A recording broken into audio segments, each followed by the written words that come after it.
नमस्कार. मी सुधाकर कवडे आणि आपण पाहतोय परफेक्ट न्यूज.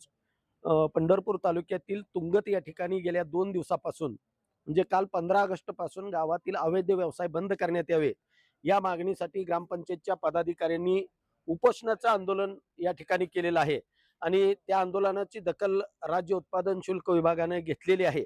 आज राज्य उत्पादन विभागाचे निरीक्षक पंकज कुंभार यांनी प्रत्यक्ष गावामध्ये भेट देत काही अवैध व्यावसायिकांच्या दुकानाला सील ठोकलेला आहे आणि उर्वरित दुकानदारांची माहिती मिळाल्यानंतर आम्ही त्यांच्यावरती योग्य कारवाई करू. 2-3 महिन्याच्या कालावधीमध्ये इथलं समूळ अवैध धंद्यांचं उच्चाटन करण्याचा राज्य उत्पादन शुल्क विभागाचा प्रयत्न राहील, अशा प्रकारचं देखील आश्वासन त्यांनी ग्रामस्थांना दिलेलं आहे.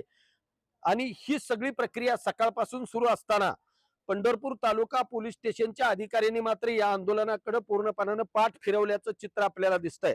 एका बाजूला उत्पादन शुल्क विभागाचे अधिकारी भेटी देऊन गावामध्ये कारवाईचा धडाका सुरू असतानाच पंढरपूर तालुका पोलिसांनी मात्र अद्याप देखील उपोषण स्थळी येऊन भेट दाखवण्याचा औदार्य दाखवलेलं नाही आणि यामुळं इथल्या ग्रामस्थांच्या मनामध्ये पोलिसांच्या बद्दल प्रचंड अशा प्रकारचा रोष निर्माण झालेला आहे.